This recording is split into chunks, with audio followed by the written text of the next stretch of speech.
Not all heroes wear capes. Some wear humble smiles, carry gentle hands, and give warmth to broken souls.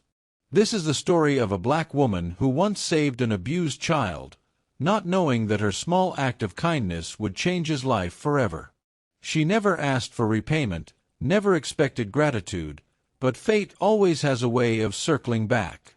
Years later, when a knock sounded at her door, her world shifted in the most unexpected way. Before we dive in, please support this channel with a like, share, and subscribe. It helps us keep bringing you inspiring and life-changing stories. Grace Johnson was a woman who carried light wherever she went. At 32, she had the kind of presence that made people feel safe. Her skin glowed like polished mahogany under the sunlight, and her smile, warm and steady, could calm even the most troubled heart. She worked as a school nurse in a small-town elementary school. To the teachers, she was dependable. To the children, she was the woman with the magic hands who could make pain disappear with just a gentle touch. Grace didn't have much in terms of wealth. She lived in a modest two-bedroom house on the corner of Maple Street. Her garden was filled with flowers that she cared for every morning before heading to work. Her life was simple but meaningful. Though she lived alone, she was never lonely. Her days were filled with the laughter of children, the chatter of neighbors, and the joy of helping others.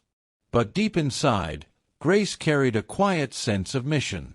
From a young age, she had promised herself that she would be the kind of adult she once wished she had, the kind who noticed, who cared, who stepped in when a child was hurting. Grace's life moved steadily, day after day, until one rainy afternoon changed everything. The rain poured heavily that afternoon, drumming on the school windows as children hurried out, eager to splash in puddles and run home. The hallways echoed with laughter and squeaky shoes. But when the last bus had pulled away and the noise had faded, Grace noticed something unusual. A boy sat alone on the bench near the nurse's office. His clothes were damp, clinging to his thin frame, and his shoes were so worn out that the sole was peeling at the edges. He was no older than 8. Grace approached slowly, kneeling so she wouldn't tower over him. "Sweetheart, why are you still here? Didn't your bus come?" she asked gently. The boy looked up with wide, fearful eyes. His voice was barely a whisper. I didn't want to go home yet." Grace tilted her head. "And why is that?" He shrugged, pulling down his sleeves quickly, as though hiding something. But in that fleeting moment, Grace caught a glimpse of what he was trying to conceal: bruises, dark and angry, wrapping around his small arms like cruel fingerprints. Her heart clenched.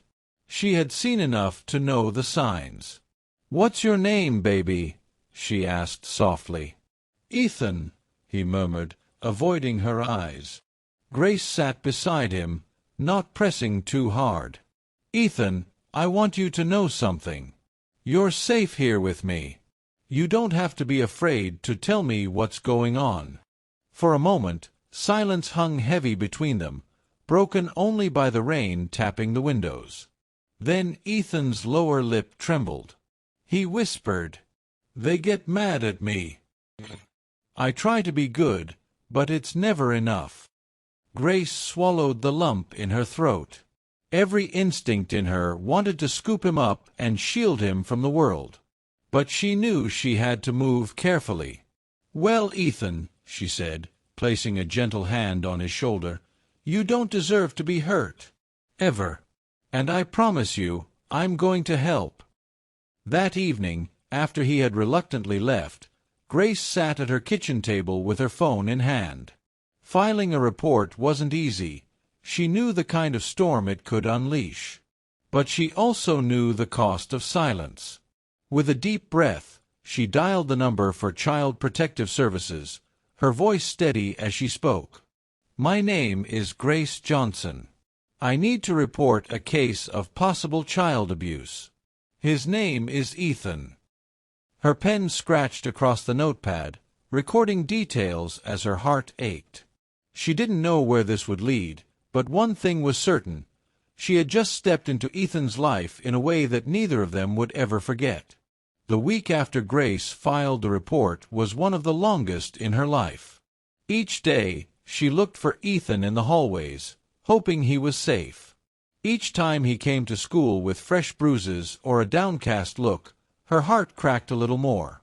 One evening, long after dismissal, Grace stayed late at school finishing paperwork. The halls were eerily quiet, the flicker of fluorescent lights buzzing overhead. As she stepped outside into the chilly night, she heard a faint rustle near the dumpster. Her instincts sharpened. Slowly, she walked toward the sound, her heart thudding. There he was, Ethan. His small frame shivered in the cold, his backpack clutched to his chest as if it were armor. His face was tear-streaked, and his eyes, so big and fearful, looked up at her. "Ethan," Grace whispered, kneeling. "What are you doing out here, baby?" He flinched, backing up a little. I didn't want to go home." His voice cracked. "Please don't make me go back there. Please." Grace felt her throat tighten. In that moment, she knew she couldn't just report, or wait, or hope things would get better. This was life or death.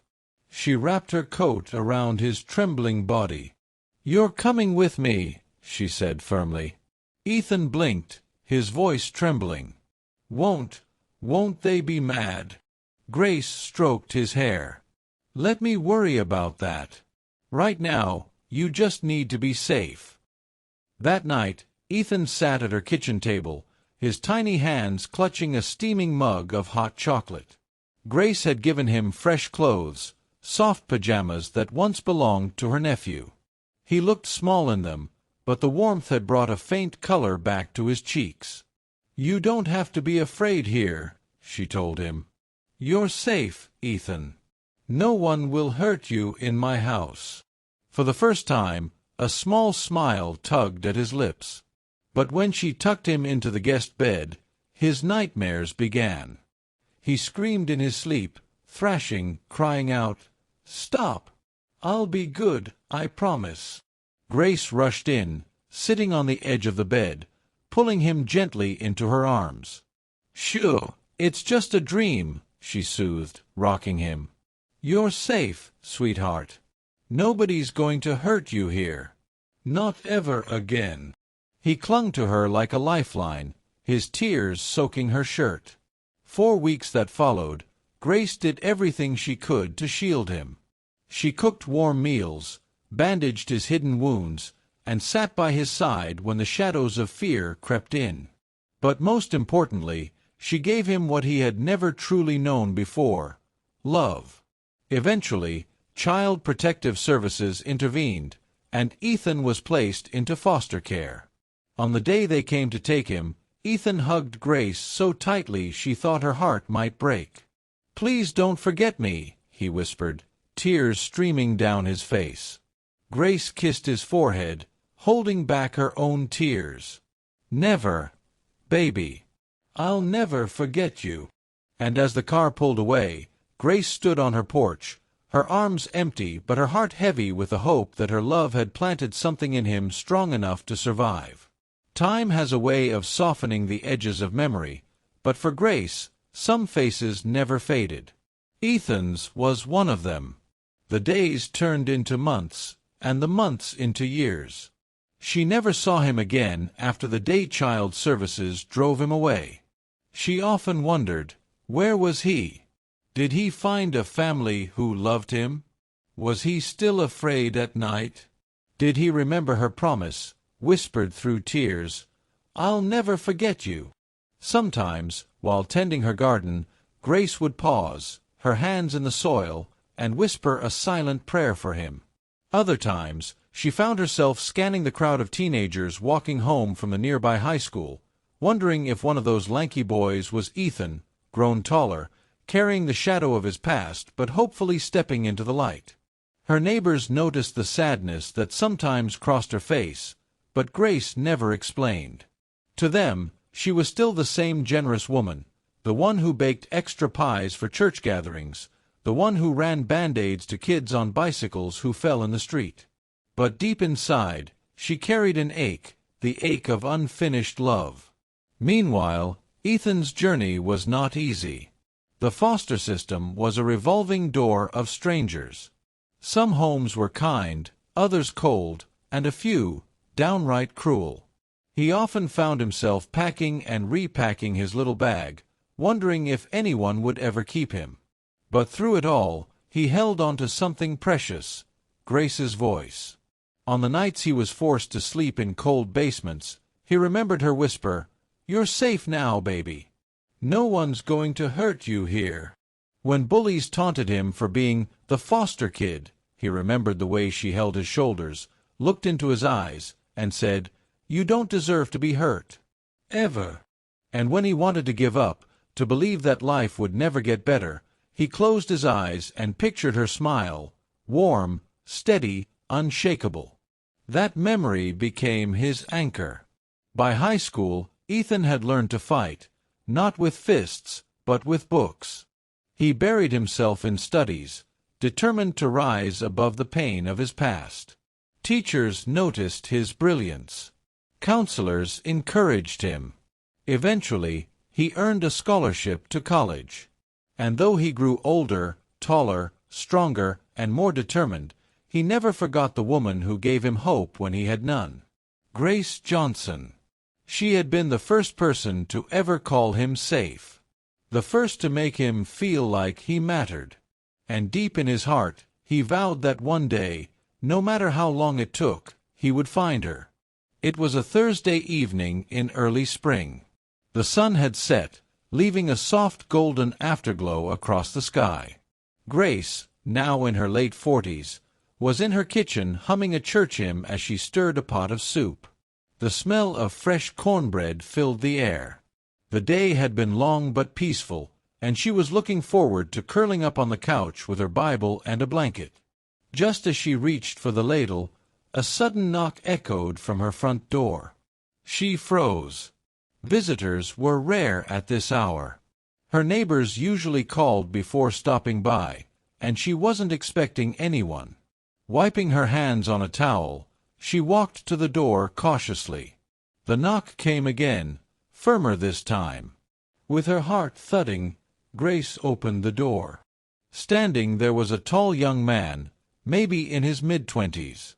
His posture was confident, but his eyes were misty, almost trembling. He wore a fitted suit, his shoes polished, and in his hands he held a bouquet of fresh lilies. Grace blinked, confused. "Can I help you?" The man swallowed hard, his voice breaking as he spoke. "Miss Grace." The sound of her name in his mouth made her pause. She studied his face closely. His jaw was stronger, his shoulders broad, but his eyes, those wide, familiar eyes, made her breath hitch. "It's me," he said, tears threatening to fall. "It's Ethan." Grace gasped, her hands flying to her mouth. "Ethan." My God! For a moment, the world seemed to stand still. The years melted away, and in front of her, she no longer saw a grown man but the scared little boy who once sat in her kitchen drinking hot chocolate with trembling hands. Her eyes blurred with tears. She stepped forward, almost in disbelief, and whispered, "Is it really you?" Ethan nodded, his own tears streaming now. "I told you. I'd never forget you." Grace let out a choked laugh sob and pulled him into her arms. The bouquet nearly slipped from his hands as he hugged her back, tight, desperate, like a child clinging to his mother after years of being lost. "You're here," Grace whispered against his shoulder. "You're really here." "Yes," Ethan said softly, pulling back just enough to look at her. "And I've been waiting for this moment my whole life." The lilies trembled in his hands as he extended them to her. "These are for you. For everything you did for me." Grace took them, her fingers brushing against his, her heart so full it ached. She wanted to ask him everything all at once, where he had been, what he had done, if he was truly okay. But the tears in his eyes told her the answer she needed most. He had survived. And he had come back. Grace guided Ethan inside, her hands still trembling as though afraid he might vanish if she blinked too long. The lilies found a place in a vase on the kitchen counter, their fragrance filling the room. She set another bowl of soup on the table without even asking if he was hungry. Old habits. He smiled softly at the gesture and sat, just like he had years ago as a boy. For a long moment, silence wrapped around them, heavy but tender. Grace studied him, marveling at how the frightened child she once knew had grown into such a composed, handsome man. Finally, she broke the silence. "Ethan, tell me, where have you been? What happened after they took you?"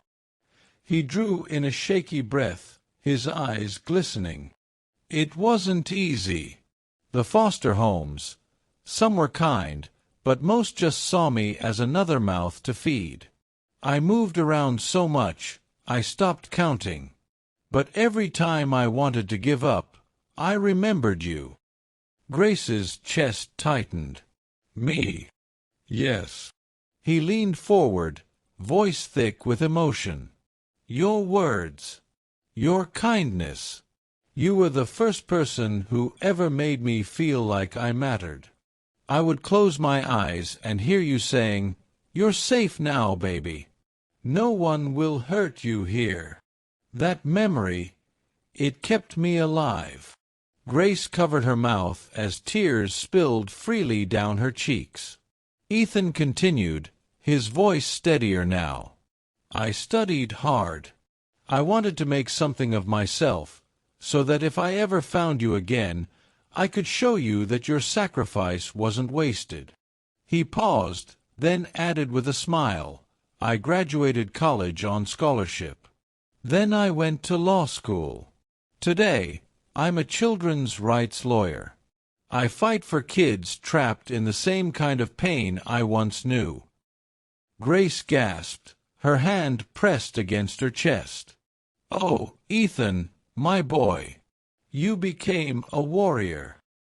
He reached across the table, taking her hands in his.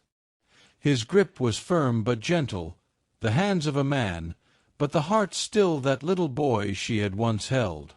"I became who I am because of you. And now it's my turn. I want to repay the kindness you showed me." Grace shook her head quickly, her voice soft but insistent. "Ethan, no. You don't owe me a thing. I didn't help you to be repaid. I helped because it was right. Because I loved you." His eyes glistened again. "And that's exactly why I can't let it end there. I've already started, Grace. I've set up a foundation in your name, the Grace Johnson Fund. It's going to help children in crisis, kids like me, find safety and hope. And that's just the beginning."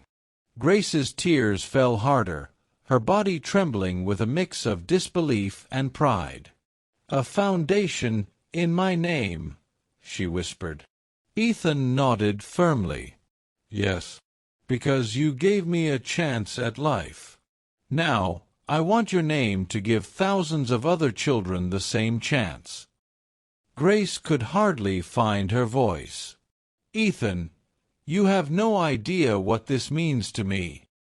"I do," he said softly, smiling through his tears.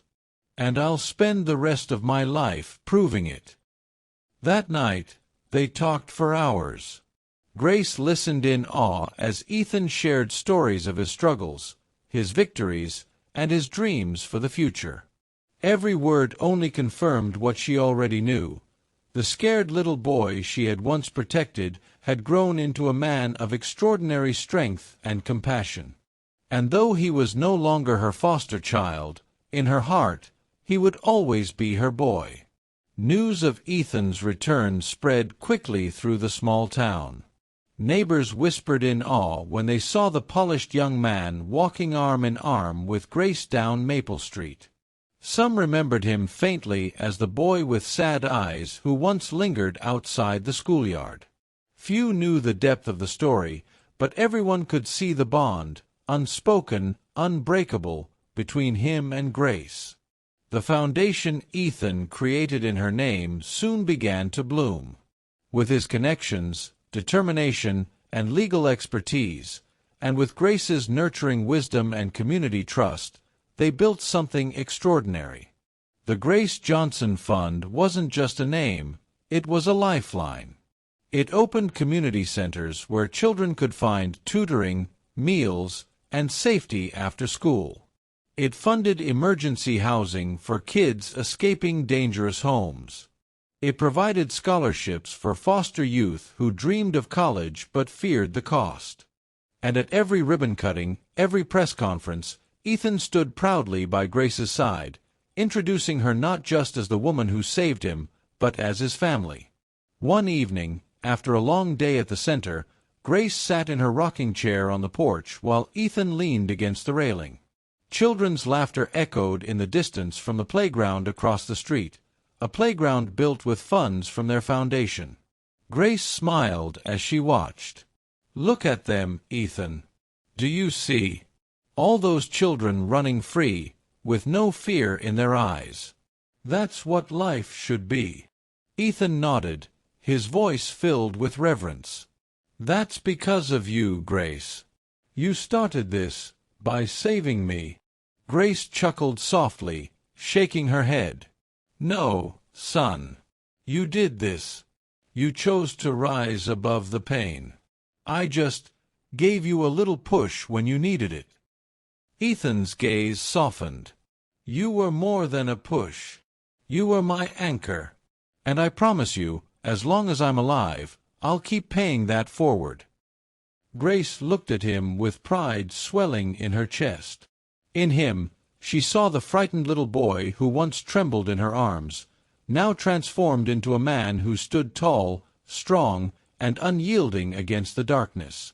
And in herself, she saw proof that love, even in small doses, could change the course of a life. From that day on, Grace and Ethan worked as a team. She became affectionately known in the community as Mama Grace, while Ethan became the lawyer who wouldn't back down when children were at risk. Together, they proved that family isn't always born of blood.